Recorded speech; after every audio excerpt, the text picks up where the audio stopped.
yang sudah bergabung. Apa?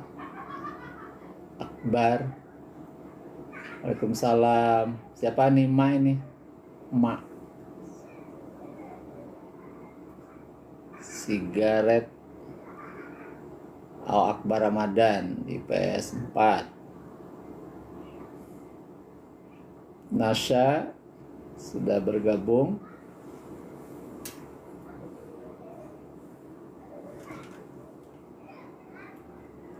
Sela. Dewi Septia Rahmadani IPS 2 sudah hadir. Ulan sudah bergabung. Pramesti IPA 4 ya sudah hadir.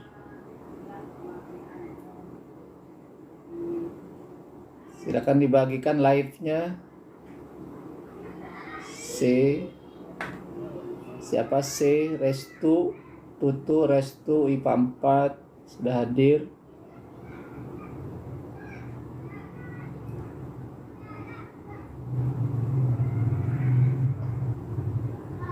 Nasya, bagikan live-nya ke teman-temannya.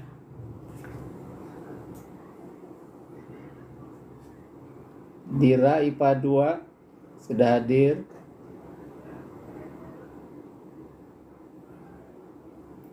Ulan. Ya tadi lambungnya masih bermasalah, masih mual-mual, nggak bisa, tadi nggak sempat masuk. Ahmad Randy IPS 4. Sela sudah bergabung. Hari Senin insya Allah masuk.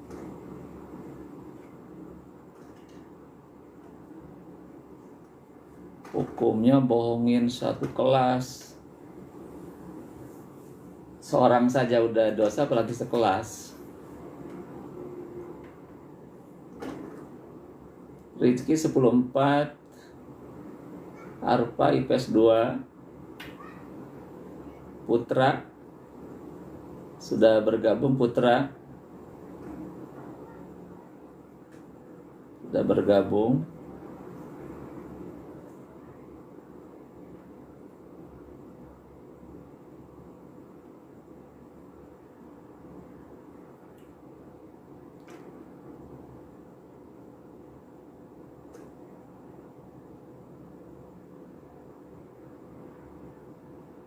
Siapa tuh?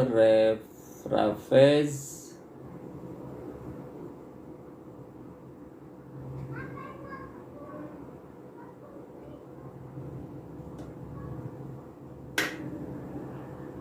Alia IPA 5 hadir ya, Alia.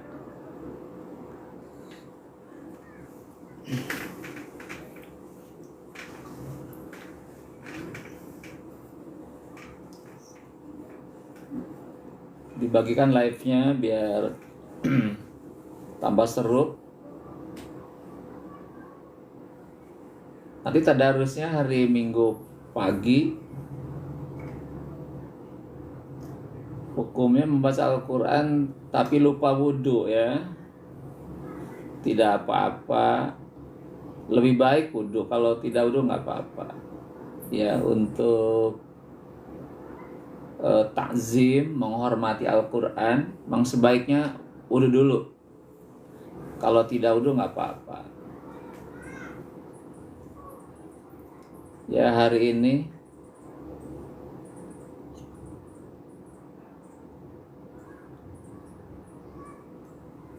musola beda waktu ya, sepanjang tidak terlalu lama bedanya nggak apa-apa. Karena mungkin ada perbedaan nyeting kan itu di setting ya, kalau jarak waktu itu kan di setting gitu.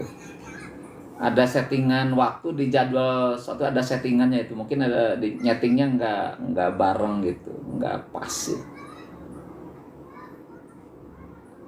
Kalau bedanya tidak terlalu jauh nggak apa-apa.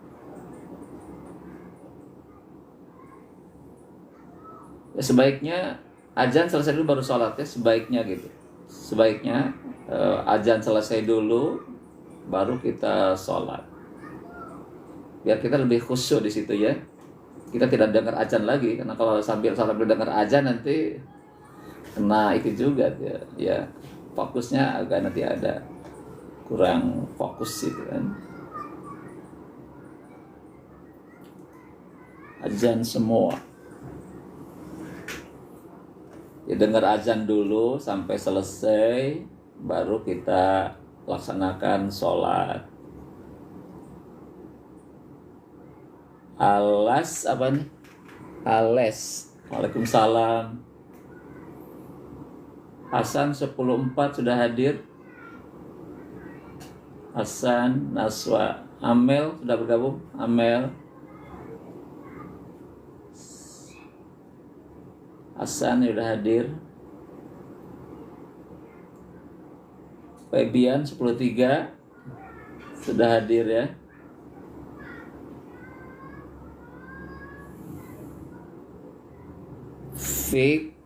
Fikri Cahyo ya, waalaikumsalam, sudah hadir 10.3 ya.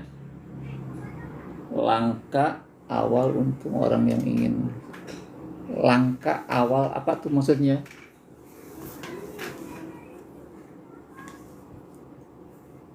Tobat,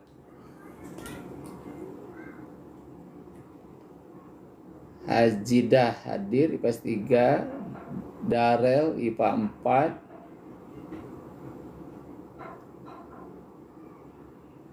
Pak kalau bohongin satu kelas supaya ke masjid dan mereka sholat duha, maksudnya apa? Sekelas. Tegar IPS 3, Ales 10.1, sederajat, Ales 10.1 ya. Nina sudah hadir. Sela. Ada alumni nggak nih malam ini nih yang hadir? Ada alumni nggak yang hadir? Febri IPA 4 sudah hadir. Sigit, Samratu Fuada. Kalau nikah ya orang tua harus tahu dulu. Ya orang tua harus tahu, harus tertib, jangan sampai orang tua nggak tahu siapa calonnya, ya harus jelas. Usianya berapa dijelasin dulu, ya gitu. Harus jelas kalau menikah itu. Mana orangnya, siapa orang tuanya, tinggal di mana, harus jelas, jangan termasuk usianya berapa harus dikasih tahu orang tua. Ridho orang tua itu sangat penting di dalam pernikahan ya. Dari ridho orang tua harus tahu, makanya disebut.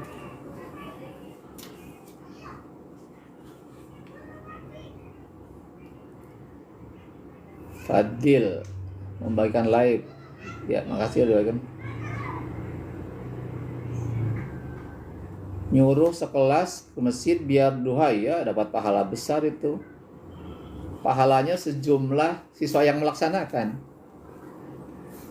Ya, jadi kalau kita nyuruh sekelas, gara-gara kita menyuruh, mengajak, kita dapat pahala sejumlah orang yang melaksanakan. Sederajat hukum pacaran apa-apa, hukumnya adalah haram. Kenapa? Pacaran adalah pintu gerbangnya ke perzinahan, ya. Kenapa Islam mengharamkan pacaran? Karena pacaran itu pintu gerbang masuk ke perzinahan. Maka Islam mengharamkan. Maka gak usah pacaran lah, nanti aja kalau udah siap baru mencari.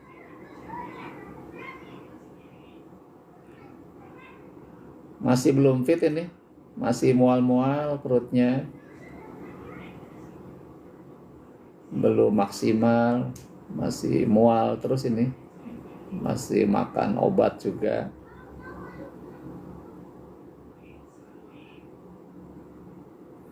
Oh itu izin sakit padahal mah nggak sakit. Wah itu dosa itu. Rugi lagi. Dosa dan rugi itu double. Kenapa rugi? Orang mah dapat ilmu, dia nggak dapat ilmu apa-apa gitu kan? Gitu. Dosanya menipu, berbohong, padahal nggak sakit. Yang kedua, nggak sekolah nggak dapat ilmu. Itu kan hak siswa itu dapat ilmu. Karena tidak hadir sekolah berarti dia nggak dapat ilmu. Takut nanti sakit beneran lagi mana nanti ya.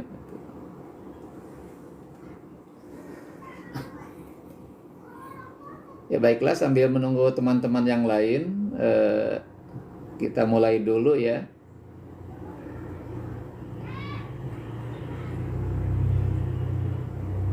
Bacaan sholat ya. Bacaan sholat apakah diucapkan atau dalam hati ya, nanti kita akan bahas. Bacaan sholat apakah diucapkan atau dalam hati ya gitu. Ada Mardika ya udah hadir ya. Mardika udah hadir. Ya baiklah, kita mulai saja sambil nunggu teman lain masuk ya, bergabung kita. Karena waktu sedang udah pukul 9 kurang 9 menit. Jadi kita mulai saja sambil nunggu teman-teman yang lain hadir. Bismillahirrahmanirrahim. Assalamualaikum warahmatullahi wabarakatuh. Innal hamdalillah, salatu wassalamu ala Rasulillah wa ala alihi wa ashabihi wa mawalah. Wala haula wala quwwata illa billah. Rabbi shrah li sadri wa yassir li amri wahlul 'uqdatam min lisani yafqahu qawli. Rabbi zidni ilman warzuqni fahma. Allahumma inna nas'aluka ilman nafi'a wa rizqan halalan thayyiba wa amalan mutaqabbala. Rabbi auzi'ni an ashkura ni'mataka allati an'amta alayya wa ala walidayya wa an a'mala salihan tardahu wa adkhilni bi rahmatika fi ibadikas salihin. Amin ya Allah ya rabbal alamin.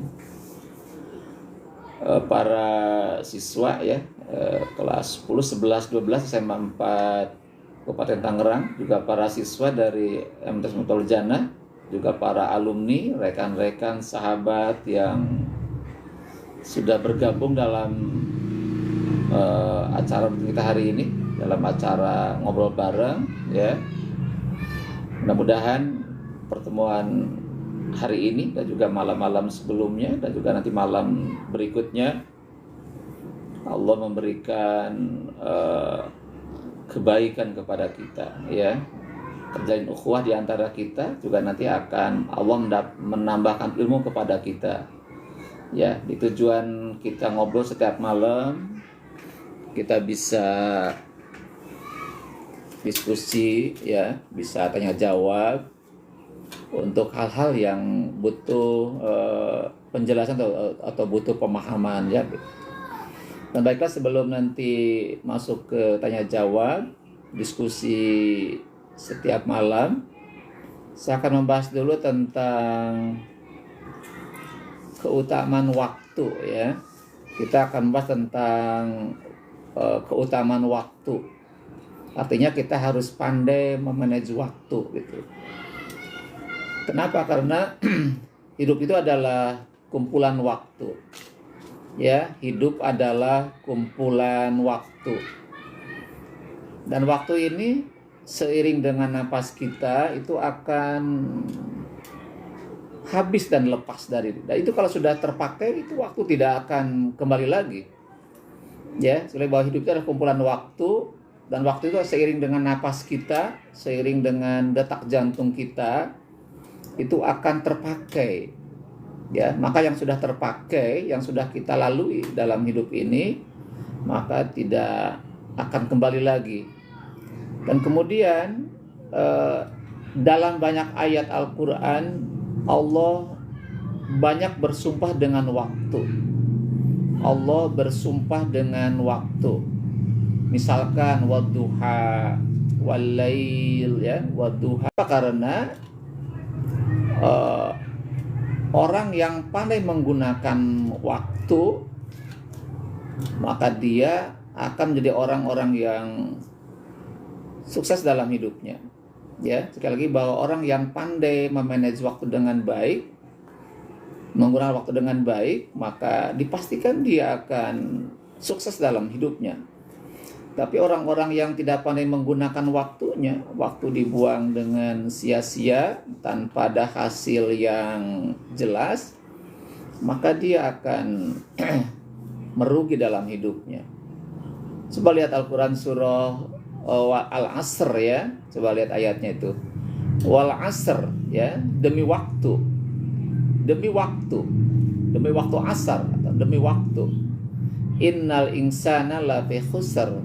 Sesungguhnya manusia dalam keadaan kerugian ya. Innal insana lafi khusr. Sesungguhnya manusia dalam keadaan merugi ya. Siapa yang tidak merugi? Siapa yang beruntung itu adalah illalladzina amanu, adalah orang-orang yang beriman. Yang kedua, wa amilus solihat, orang yang mengisi dengan amal soleh. Wa tawassau bil haq, dan orang yang terus memberikan tausiah dalam kebenaran. Wa tawassau bis sabr, dan orang-orang yang bertausiah dengan kesabaran. Jadi selain yang 4 tadi, maka dia akan rugi hidupnya. Maka kita termasuk kategori yang 4 tadi ya. Berhidup ini bermakna sukses dan bahagia, maka isilah waktu itu dengan 4 perkara tadi. Pertama, dengan memperkuat iman kita, diperkuat iman kita. Yang kedua adalah memperbanyak amal soleh, amal kebaikan ya. Terus yang ketiga, kita mengisi hidup dengan dakwah ya, mengajak orang dalam kebaikan, menasihati orang dalam kebaikan, dalam kebenaran. Terus yang keempat, berdakwah dengan penuh kesabaran. Maka itulah orang-orang yang dikatakan orang-orang yang beruntung di dalam hidupnya. Tanpa melakukan yang 4 tadi, termasuk kategori orang-orang yang merugi. Nah, kemudian untuk melengkapi pemahaman pentingnya waktu ya, Rasulullah menyampaikan dalam satu hadis, beliau katakan, igtanim khamsan qabla khamsin. Ya, bisa didengarkan kalimat hadisnya. Kata Rasulullah itu, igtanim khamsan qabla khamsin. Lakukan ya 5 perkara, 5 kesempatan sebelum datangnya 5 keadaan. Saya ulangi lagi kata Rasulullah, igtanim khamsan qabla khamsin. Lakukanlah 5 kesempatan sebelum datang 5 keadaan yang lain. Apa yang pertama adalah sababaka qabla haramika. Sababaka qabla haramika. Yang kedua, sihataka qabla sakomika ya, sihataka qabla sakomika. Yang ketiga, ginaka qabla fakrika, ginaka qabla fakrika. Yang keempat, paragoka qabla suglika. Yang kelima, hayataka qabla mautika. Ya, itu adalah hadis Rasulullah terkait dengan bagaimana kita menggunakan waktu. Yang pertama adalah sababaka qabla haramika. Waktu masa mudamu ya, waktu mudamu sebelum datang waktu tuamu. Itu yang pertama harus dipahami oleh kita ya. Jadi kata Rasulullah, gunakan waktu mudamu sebelum datang waktu tuamu. Apa maknanya?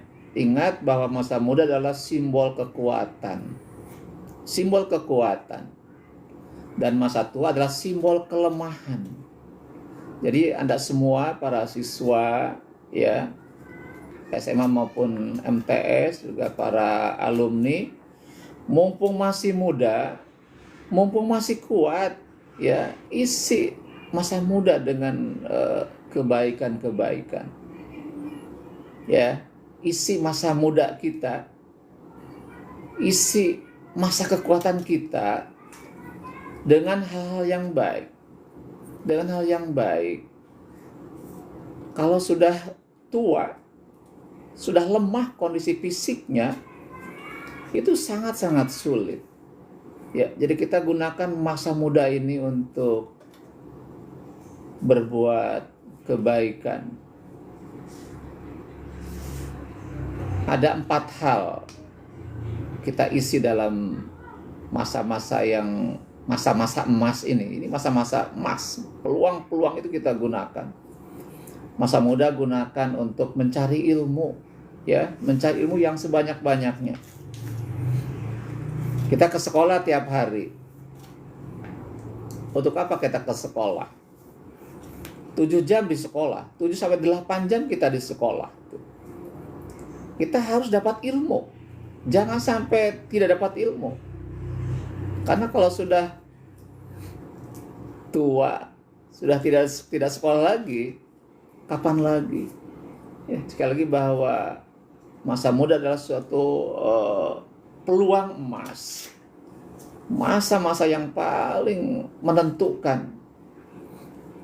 Kalau masa mudanya diisi dengan hura-hura, poya-poya, nongkrong-nongkrong, buang-buang waktu yang gak jelas hasilnya apa, nanti akan rugi masa tuanya. Susah nanti masa tuanya. Ya, ada orang masa tuanya susah, ya, gitu. Jadi peribahasa mengatakan berakit-rakit ke hulu, berenang-renang ke tepian. Bersakit-sakit dahulu, nanti senang kemudian. Sekarang masa muda, masa bersakit-sakit itu masa berjuang, masa berkorban. Jangan dibuang-buang waktu, ya. Maka tolong nih ke anak-anak, para siswa ya yang sekarang masih belajar, ini peluang emas untuk kita. Jangan nanti nyesel di masa tuanya. Jadi orang yang berjuang di masa muda akan bahagia di masa tuanya. Tapi kalau masa muda sia-siakan, disibukkan dengan main HP ya, yang gak jelas hasilnya apa, ya, berjam-jam, atau di sekolah cuma main-main saja yang gak jelas hasilnya apa, ingat itu nanti akan ada penyesalan. Nyesal itu di akhir, bukan di awal, ya, gitu. Jadi itu satu ya, sekali lagi bahwa masa muda adalah sebuah peluang yang sangat-sangat berharga. Kalau Anda gagal, kita gagal, ya, kita gagal mengisi masa muda dengan mencari ilmu, maka orang tuanya akan gagal juga. Maka gunakan. Itu satu.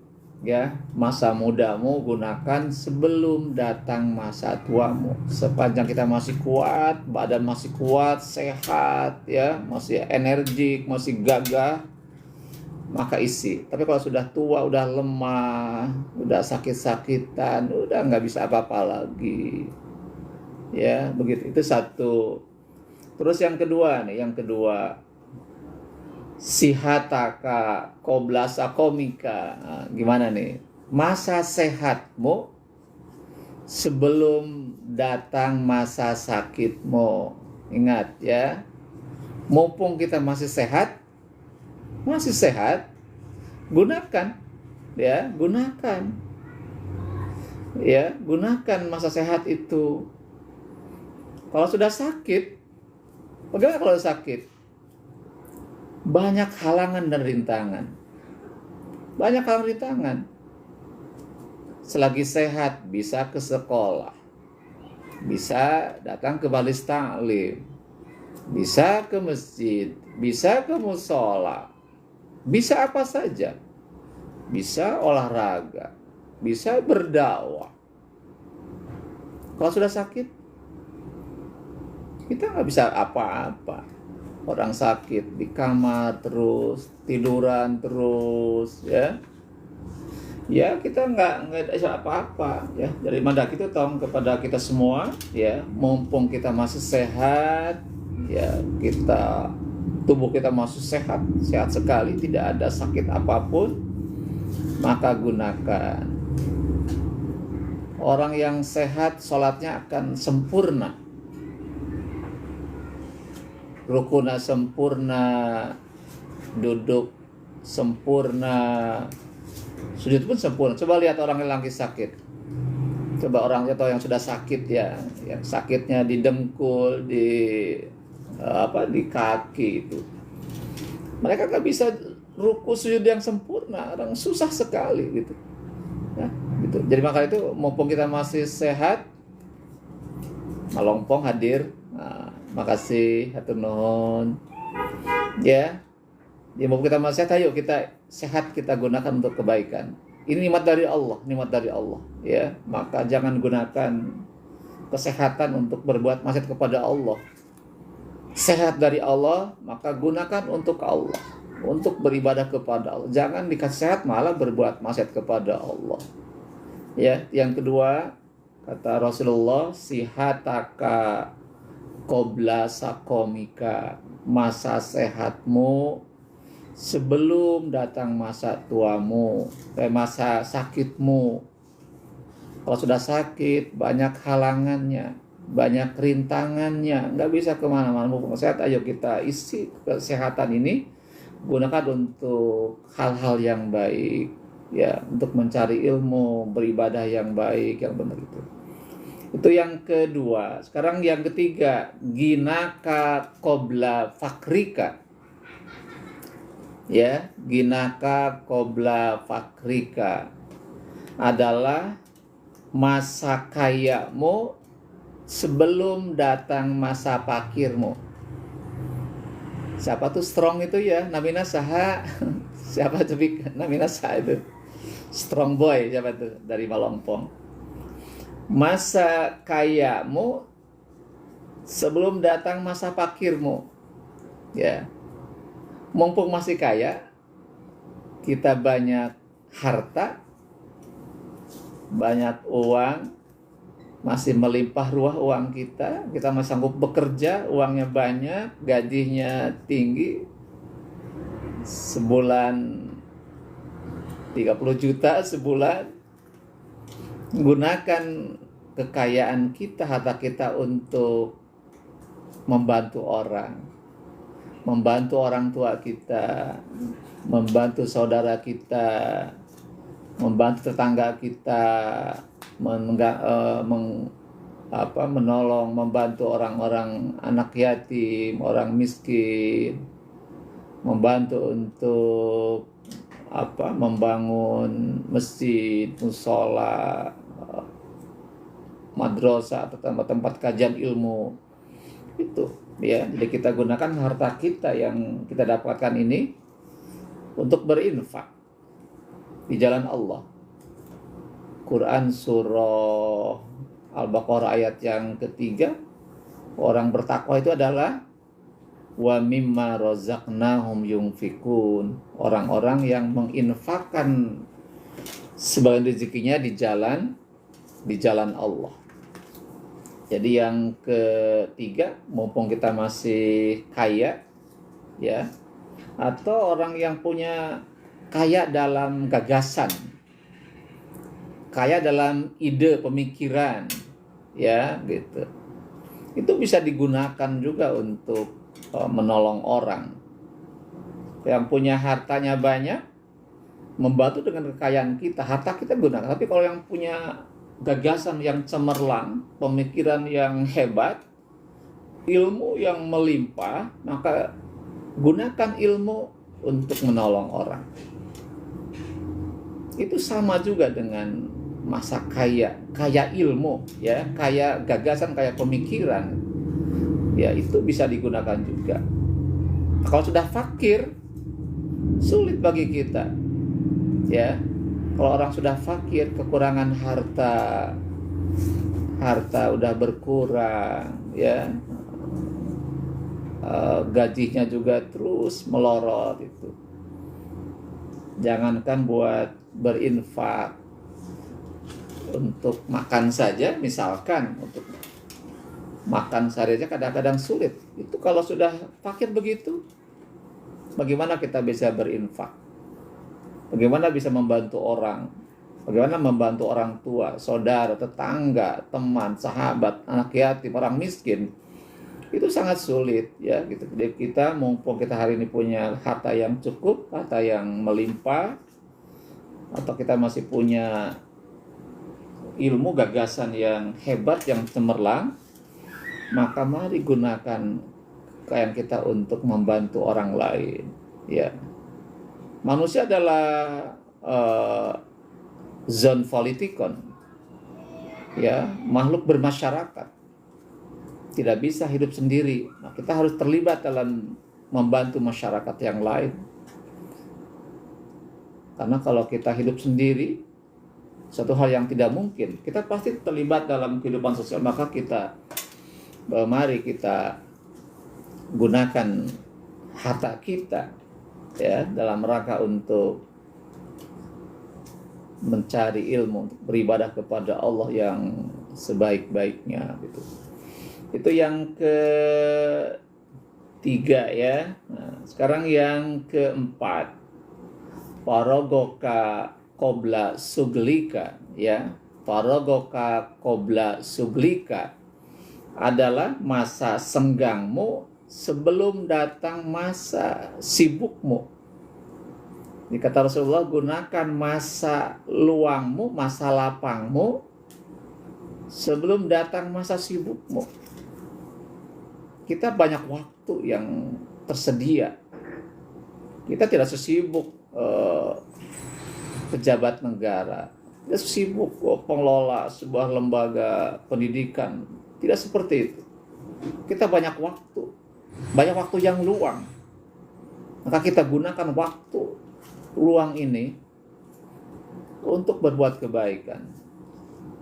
Kalau waktu luang nggak diisi dengan kebaikan, itu akan berakibat fatal.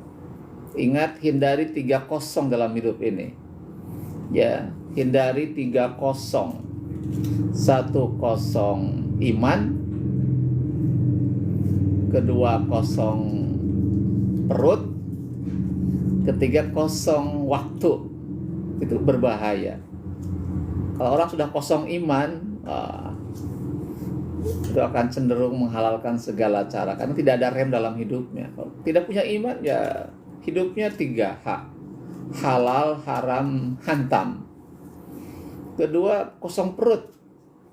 Perutnya kosong, ya, dia tidak punya uang, ya, untuk makan, maka dia bisa mencuri, ya, mengambil milik orang lain. Itu berbahaya. Maka kalau udah kosong perut, iman juga kosong, ya, atau kosong waktu, ya, waktunya banyak tapi nggak digunakan. Boleh jadi nanti itu bisa mengganggu orang, iseng-isengin orang lewat diganggu, udah ada motor orang diambil, sendal orang lalu, udah. Kalau orang sudah kosong waktu, bingung apa yang mesti kerjakan, ya sudah, di waktu itu terbuang, nggak ada manfaatnya begitu. Ya, sekali lagi bahwa yang keempat, kata Allah, masa luangmu, masa lapangmu sebelum datang masa sibuk. Kalau udah sibuk apa di sini? Kalau orang sudah menikah, itu sibuk. Udah nikah, punya istri, dia pasti sibuk. Punya anak, sibuk. Sibuk apa? Mencari nafkah. Lihat orang yang sudah berkeluarga, itu super sibuk.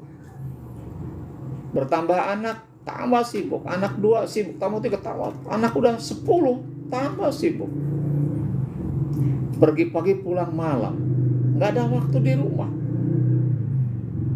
Masih gelap sudah berangkat, sudah gelap baru pulang. Itu sibuk banget, tidak ada waktu.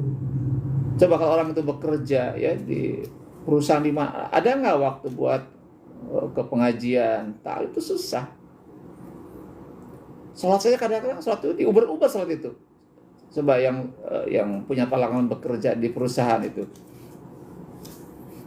dia istirahat cuma setengah jam, tindakan setengah jam istirahatnya atau 1 jam. Itu ngaturnya susah itu. Untuk istirahatnya berapa menit, buat makan siang berapa menit, kadang subuh pun sholat pun kadang nggak tenang, takut terlambat masuk gitu. Itu sangat, apalagi tadi ke taklim itu sangat sulit. Ya, jadi sekali lagi bahwa waktu itu sangat berharga. Kita bisa mengatur waktu sendiri.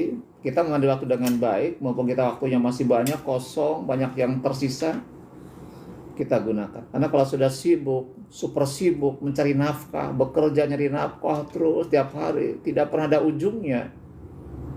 Kita nggak ada lagi waktu buat belajar, nggak ada lagi buat taklim, tidak lagi kita buat kumpul-kumpul dengan para ulama. Ya sudah, jadi disibukkan dengan pekerjaan, ya sudah. Hal-hal yang tadi yang menambah ilmu, menambah ibadah yang baik itu kadang sulit sekali.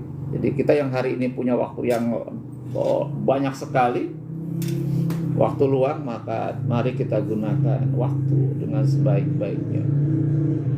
Di dalam Islam itu Rasulullah katakan, al-waktu kas-saif, waktu bagaikan pedang.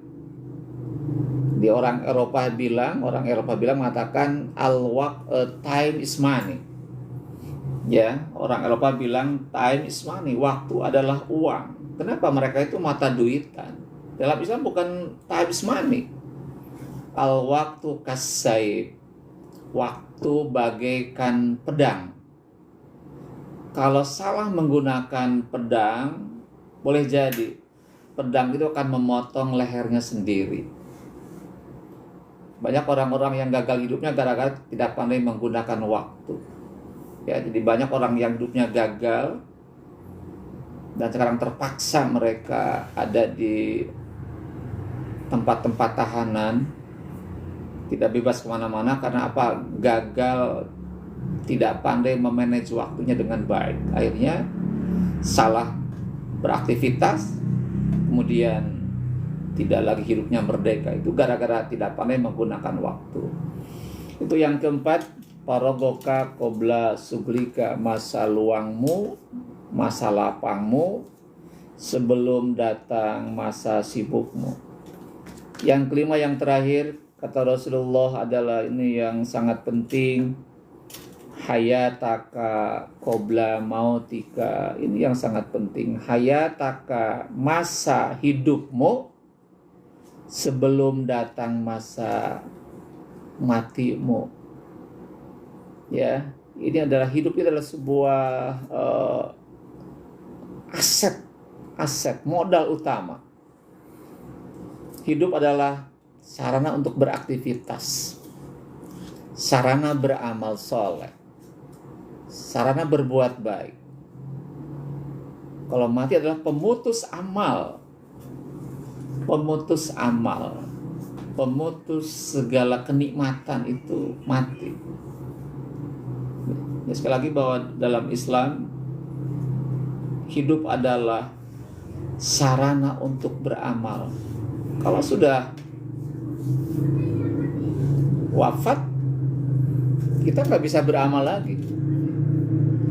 Ketika hidup kita bisa sholat, kalau sudah wafat disolatin. Ya, kalau kita hidup masih sholat, kalau sudah wafat disolatin. Ketika hidup kita bisa mandi sendiri, kalau sudah wafat dimandiin orang. Kalau sudah ketika hidup kita bisa pakai baju sendiri, udah wafat dipakaikan orang gitu kan gitu. Hidup bisa jalan-jalan kemana-mana, kalau udah wafat dijalankan orang, digotong orang. Ya gitu. Jadi hidup adalah satu sarana, aset yang paling berharga, paling mahal, ya, paling mahal. Maka mumpung kita masih hidup, ya, hidup itu sarana, peluang untuk beramal, maka gunakan hidup untuk beramal yang baik. Ingat bahwa hidup ini ada limitnya. Hidup itu ada akhirnya, ada batasnya.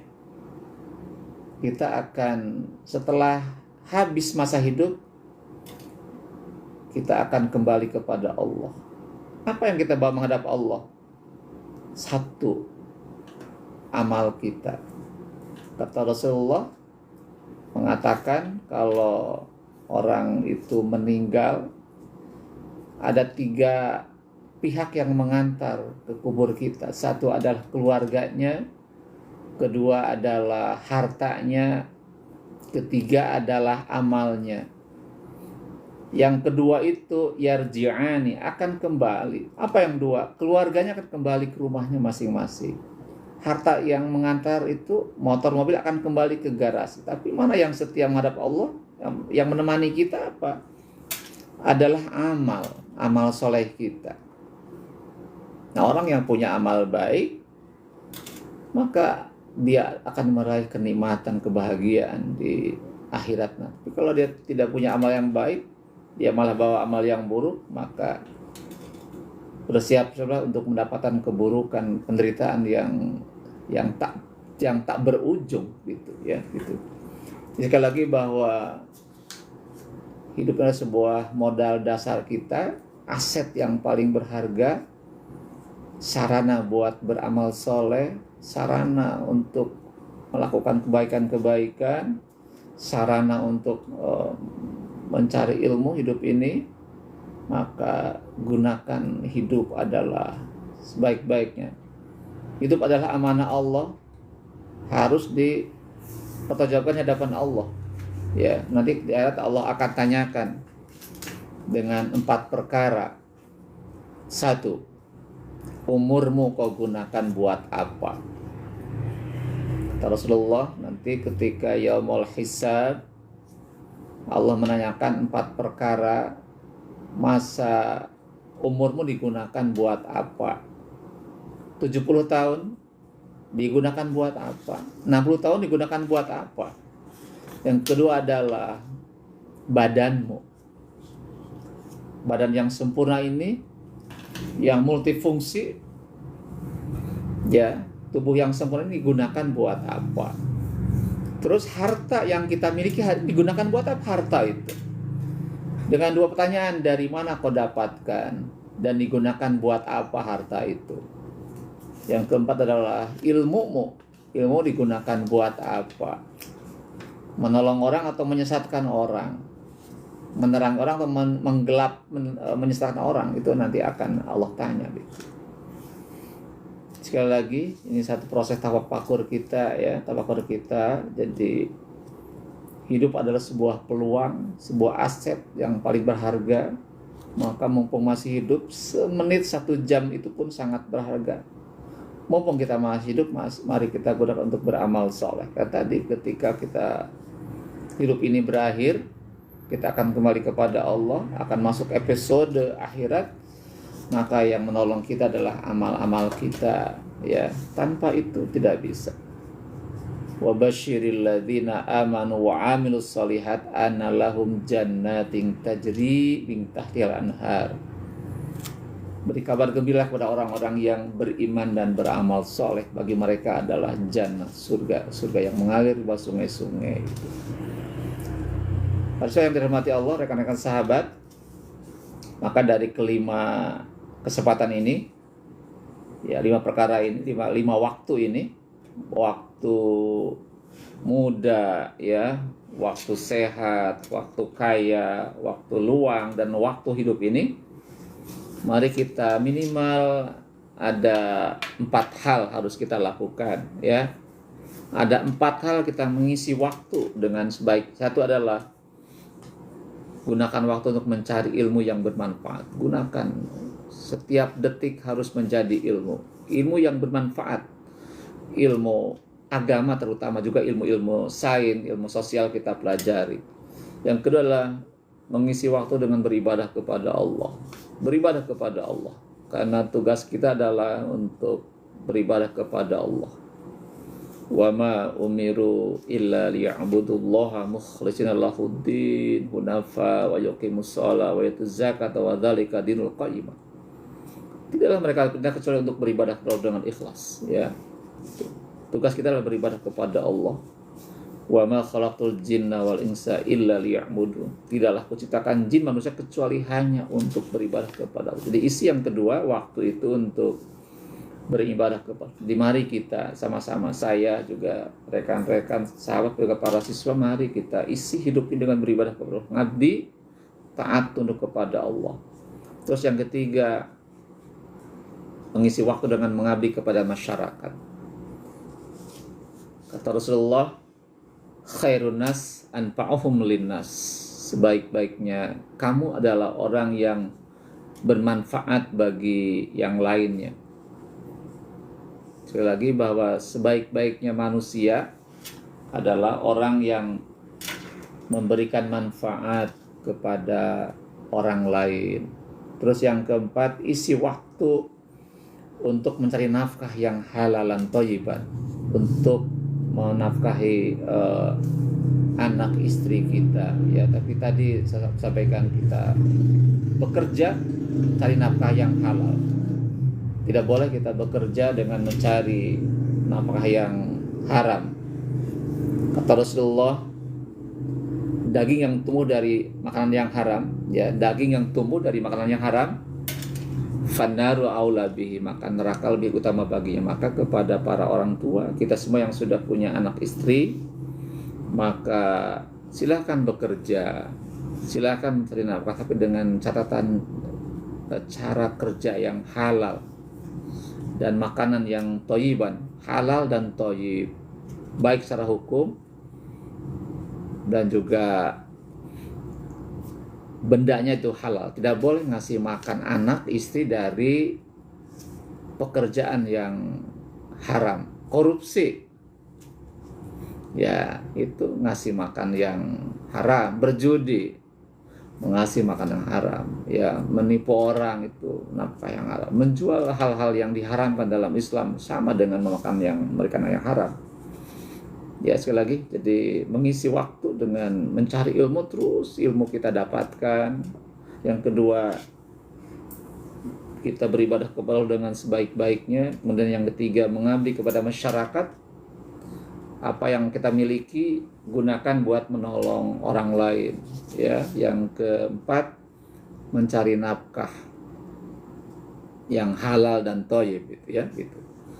Itu barangkali hal yang terpenting dalam kajian kita, bagaimana pandai-pandai memanage waktu agar ada hasil yang maksimal untuk bekal dunia juga sampai bekal akhirat nanti. Itu barangkali ada yang disampaikan. Korupsi, calo, judi haram.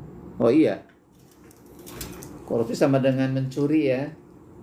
Maksudnya dipotong tangan, bukan dipenjara. Korupsi itu, ya, di korupsi itu sama dengan mencuri, mengambil hak orang lain. Itu mestinya dipotong tangannya, karena kalau hanya dipenjara nanti udah keluar mencuri lagi, korupsi lagi, ya.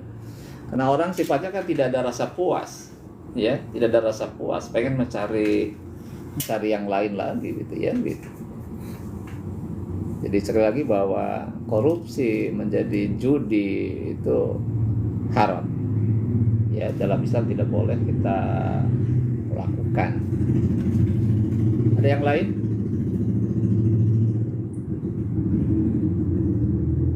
Maka ada yang mau disampaikan lagi?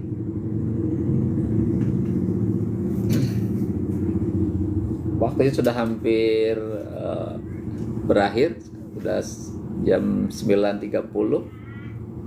Tapi kalau mau disampaikan, mangga, boleh. Ada waktu beberapa menit lagi untuk ngobrol sampai jam mungkin 9.35, boleh, ya. Boleh. Nah, tadi ada pertanyaan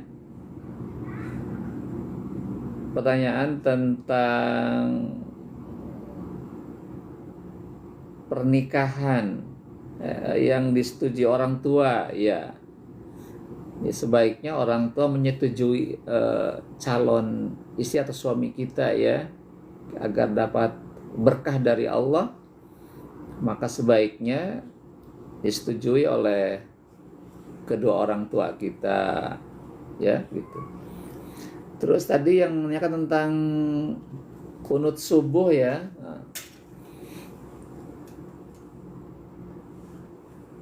Silakan yang biasa kunut silakan, yang enggak apa-apa ya gitu.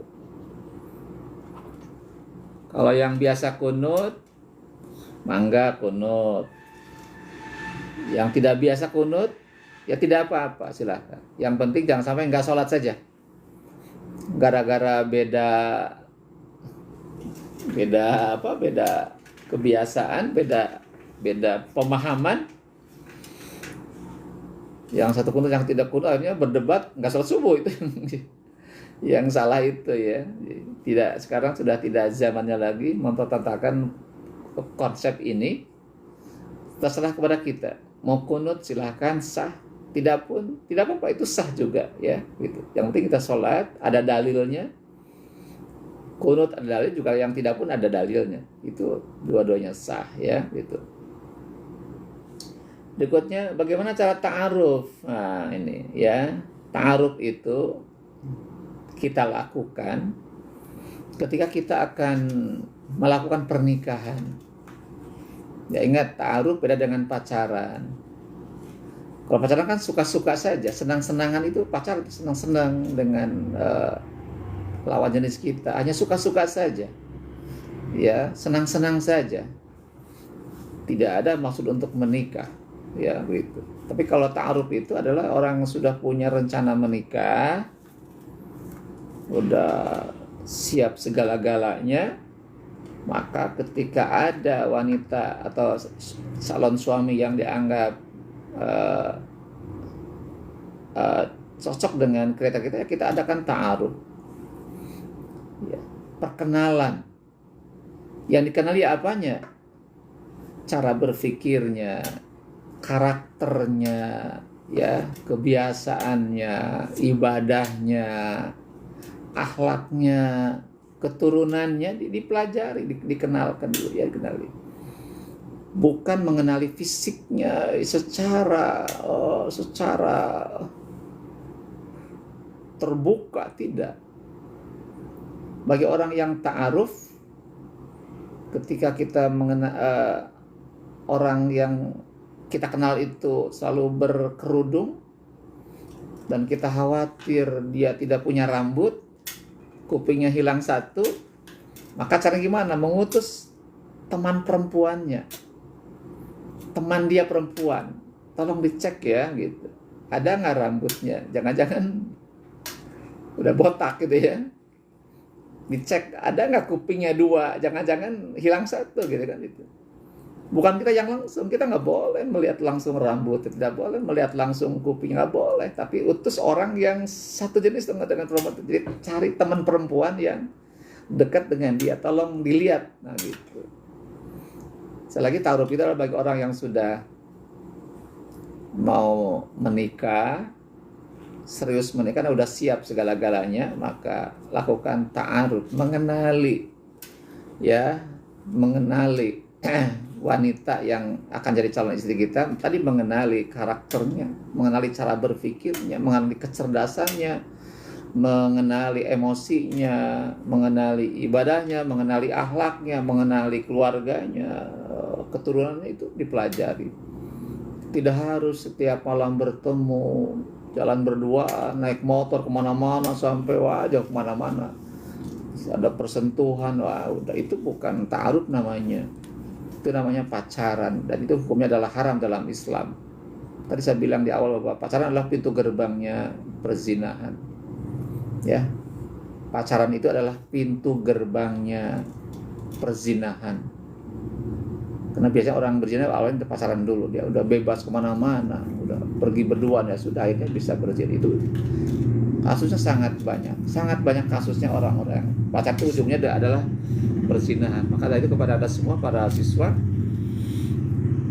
rekan-rekan sahabat muslim yang istiqomah dalam berislam, maka hindari.